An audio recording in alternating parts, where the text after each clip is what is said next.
يا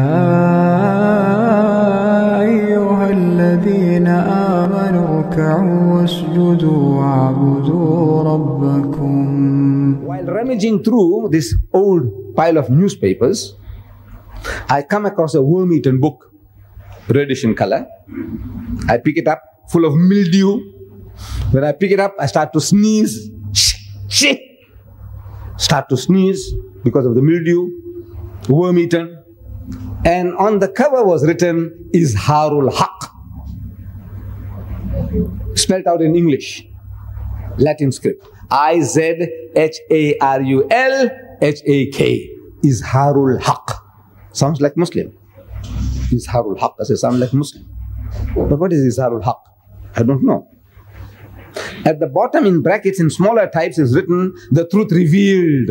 So I say, maybe this word izharul Haqq means the truth revealed. So I sit down on the ground in the dust and I start reading. I got no time to waste. I'm hungry, I want to read. What is it all about? So I started reading this book there on the ground, in the dust. That this book was written by an Arab, Rahmatullah Hindi, to help the Indian Muslims to give battle to the Nasara, the Christians. It speaks about the British conquest of India. As the British came and conquered your country, conquered Ghana, conquered Nigeria, they conquered India, they conquered Malaysia. When they conquered my country, India, they realized that at any time anybody will give them trouble, in India will be the Muslims. Because power, rule, dominion was wrenched out of their hand, and once you have tasted power, you aspire for it once more. So the problem is the Muslim. If you can convert the Muslim, if you can teach him to turn the other cheek, like Jesus said, he who strikes you on the right cheek, give him the other. Once you make the Muslim to do that, then you can rule India for 1,000 years. So convert the Muslim. So they started pouring in the missionaries like frogs in the rainy season. The Christian missionaries, they started coming into India. And they started challenging the Muslims to public debates, munazira. At first the Muslims were reluctant. Number one, they didn't know the language.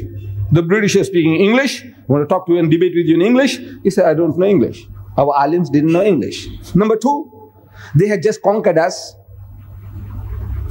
And if we speak too hard, too harsh, they might send us to the Andaman Islands, black waters, like the Robben Island in South Africa, out of the way. Shh, you want to take a chance? So the Muslims were not cooperative. They didn't want to debate. Number one, language problem. Number two, fear. So the Christian missionaries, they mastered our language, Urdu, the language of the elite, the alims. And they started challenging us to debate with you in your language. Like our alim might say, look, we only know Swahili. So the guy learns Swahili. He said, right, your alim, bring him in Swahili. We want to debate with him. Can you say no? In your language. So the Muslims were forced to accept. And Maulana Abdul Aziz of Delhi, he accepted the challenge. He was forced to accept the challenge. And the debate takes place. And I'm told in the book that 100,000 people gathered. There was no sound system, no horns, nothing. How the voice traveled, Allah knows best. But people were there watching from far and they say, well, what's going on? Somebody is giving a commentary. You say, you know, the Maulana gave one uppercut like that. And this guy said, commentaries are going on. No sound system. There was no sound system those days. So debate starts. With the Reverend Founder by name, Reverend Founder, the Britisher, he suggests to the Maulana that Maulana Sahib, respected Maulana, Alim, get started. So the Maulana says, you see, Christianity preceded Islam by 600 years. As such, you are our elder brother. You are 600 years older than us. And according to our culture, our elder brother has the first chance. Number two, he says, you are our guest. You are a guest in our country. No doubt an unwelcome guest, but still you are a guest. So according to our culture, you have the first preference. So the Reverend was forced to start. And he started with a question, with a poser, with a riddle. Said, Maulana Sahib in Urdu, speaking in Urdu. Maulana Sahib, respected alim, Maulana. Where is your Prophet Muhammad now? Now, this minute, where is he now? So the Maulana thought for a moment and he said, he is in Jannatul Firdaus heavenly bliss with Allah subhanahu wa ta'ala? Out of that answer came the second question. Said, all right. If your prophet was with his Allah, where was he when his grandson Hussein was martyred at Karbala? When Yazid chopped off his head, where was your prophet Muhammad then? So the Maulana again thought for a moment, and he said he was still in Jannatul Firdaus, heavenly bliss with Allah subhanahu wa ta'ala. Out of that answer came the third question. It was planned strategy.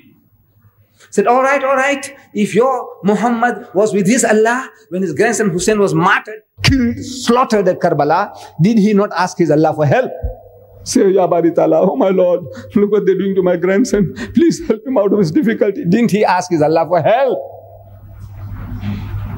And there was a long pause. And the priest couldn't hold his patience. He started stamping his feet. He said, come on.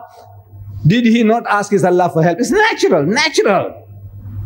If you have a big brother, somebody is bullying you, say, brother, look at this guy here. What is he doing to me? You call for help. And your Allah is there, the Almighty, the All-Powerful, and you're not going to ask him for help? He says, come on. Did he or didn't he ask his Allah for help? So the Maulana, he said, yes, he did. He did ask Allah for help. Then what did Allah say? Because we know he wasn't saved. What did Allah say? And there was an inordinate, very long pause. And the priest again lost his patience, started stamping. He said, come on. What did Allah say? So the Maulana starts. He says, Allah cried. So what? Allah cried? He said, yes, Allah cried. He said, I couldn't save my own son Jesus. How can I save your grandson?